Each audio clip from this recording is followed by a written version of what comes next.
Hello, this is Daniel Rothenberg. These are some of my thoughts on the MLB Off-season on my podcast. Okay, so the MLB Off-season has been crazy. I think I wrote a very short article about it at one point or another. I think it had to do with the Chris Sale trade. But I'm just going to go through some of the trades, the winners, the losers, what I think. Really just what I think. Yeah, that's a great way to put it. Alright, so I'll start with the winter meetings.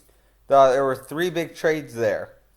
Wade Davis for Jorge Soler. I like this trade for both teams. I really like Wade Davis going into the bullpen of the Chicago Cubs because he gives them a back-end bullpen arm that is just really good. And that's the truth.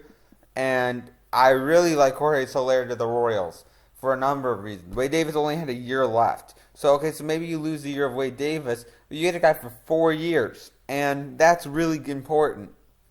And Jorge Soler has not really had a chance to play every day. And sometimes it takes a lot of at-bats before they play every day. Just give a call to Jackie Bradley Jr. of the Boston Red Sox if you don't believe me.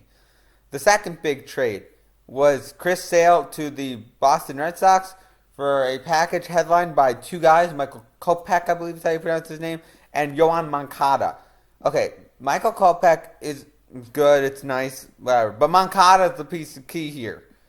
He is a guy that is worth giving up Chris Sale for because he is a superstar potential. This guy signed right after he left Cuba. He's really talented young player, and this guy has speed, power, everything that you could ask for. A guy that is a true five-tool potential player, good defender, good arm, but his speed is what makes him stand out. And to the Red Sox part, look, I like Rick Porcello. He won the Cy Young. That's great. But he is not a number one in the postseason, in my opinion. And Chris Sale is. This is a guy that you can really build a team around. Especially if David Price opts out after a year from now. You can re-sign Chris Sale and really have an ace for a long time. Rick Porcello can go in as number 2 if you want to left right now and have Sale, Porcello, Price. That is a really good number 3 in David Price. Chris Sale, it's not that he's replacing a number 1 because Porcello was the number 1, but what he's doing is building the depth in the rotation. And that's so important, especially with all the injuries we have these days. I know, I sound old, but these days we have all these injuries and all these players get hurt. And even Clayton Kershaw got hurt, for example. So you need depth, and they got that. And they have a farm system that's so good. They didn't have to give up Benintendi, who they apparently like more than Moncada. And so this is a really good trade for both sides. Oh, as for the other trade, I liked it for both sides too. And now the trade I didn't like for both sides. The Adam Eaton trade. Look, I like Adam Eaton. He's a nice player. He's got a really nice contract. But to give up Lucas Giolito and Ronaldo Lopez, plus another guy, when you would not give them up for Chris Sale, I think they would have, but they wouldn't give up them and Robles. It was ridiculous. I thought, oh, well, David Robertson must be coming in return, or Chris Sale must be coming in return. And they weren't. And it was a ridiculous trade. The White Sox, even if these guys don't become good, this was a great trade. You got guys with so much potential. And the best part is, Lopez, Giolito, and Moncada have all played in the major leagues. These are a trade for guys that can contribute right away on your team. You can build around these guys because you've got 6 years left. All right, now some of the other news that's happened. Aroldis Chapman signed with the New York Yankees. Not really a big shocker in my personal opinion. I think it's a nice move for both sides. Actually, that's not exactly true. I think it's a nice move for Aroldis Chapman. I think it's good for the Yankees. I just don't know if it's a great move for them. You know, they're going to be trying to contend. It's going to take a few years. And I feel like you could go out and get one of these guys in a few years when you're ready. At saying that, these guys were available this year. We don't know what will be available in future years. So it was a nice deal.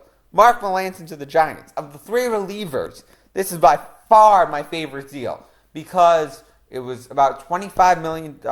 Actually, that's probably about $20 million cheaper than Chapman was.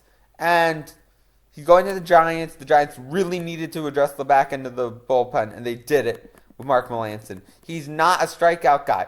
But, hello, Brandon Crawford, Joe Panik, Brandon Belt, whoever the heck's playing third, they've got a really good defense behind him. which makes it work. And lastly, Kenley Jansen, even though there was a lot of discussion, he might go to Miami. He stays in Los Angeles. I like this move for both sides. The Dodgers really didn't have a choice. They had to sign Jansen. And Jansen, he fits well. And from what I've heard, he doesn't really like change. And if you don't like change, stay in a place that works. Two other relievers have also been signed. Mike Dunn to the Colorado Rockies. I'll get to that in a minute. And Brad Ziegler to the Miami Marlins. I like this deal. Ground ball pitcher. They're in a big ballpark, just like Colorado, actually. You want to get the ground outs, and it is a lot cheaper. All right, now let's talk about the Rockies. I don't know what they're doing. I really don't. Mike Dunn for like $18 million for 3 years. Are you serious? That's ridiculous. Think about it this way. Even if, and I'll get to this one later, that's $8 million less than Ivan Nova got, a starting pitcher. And this is not a great reliever. He's a fly ball pitcher going to Colorado, where the ball flies. Pun intended. If there was a pun, I don't even know. And then Ian Desmond, look, I like Ian Desmond. I actually like him. But I like him because of his versatility. I like him because of his athleticism. I hate him going to first base. That's stupid beyond belief. Now, if you're going to trade Charlie Blackmon, maybe get a pitcher like Marcus Stroman, which probably won't happen, not Marcus Stroman specifically, but a good starting pitcher, maybe even a Wei-Yin Chen, and then you're going to go get a Mark Trumbo or an Edwin Encarnacion, I'm fine with the signing, but not at first base.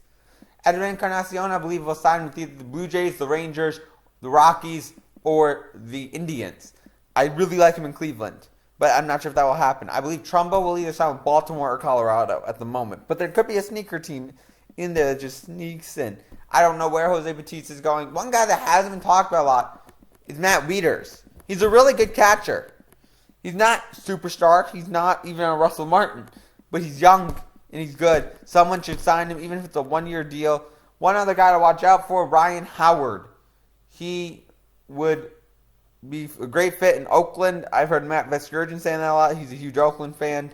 I like that in Oakland, him in Oakland as well. So one other trade, the Brian Dozier trade. Not happening yet, but Brian Dozier possibly going to LA, the Dodgers, for a package. Jose De Leon would be leading it. I think it's a great trade for both sides. Dozier's not going to be any hotter than he is right now unless he hits 55 home runs next year. And so he's a second baseman. There's not a lot of depth on that part of the infield. There is on the other side of the infield, not that part. And I think it'll be a good trade for both sides if they can get the pieces right, which is obviously the thing. I mean, otherwise they would have made the trade already. And then Ivan Nova signs with the Pittsburgh Pirates. I think this is a great signing. He was great there last year. You don't ruin what works. And both sides realize this works. Ivan Nova said, hey, I'm doing well here.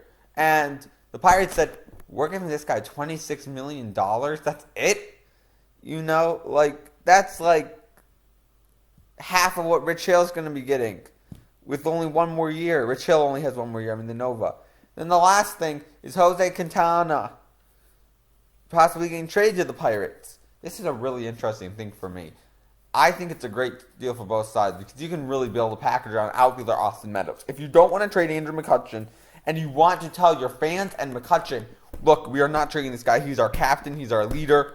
Trade Austin Meadows because that's the guy who would have replaced McCutchen.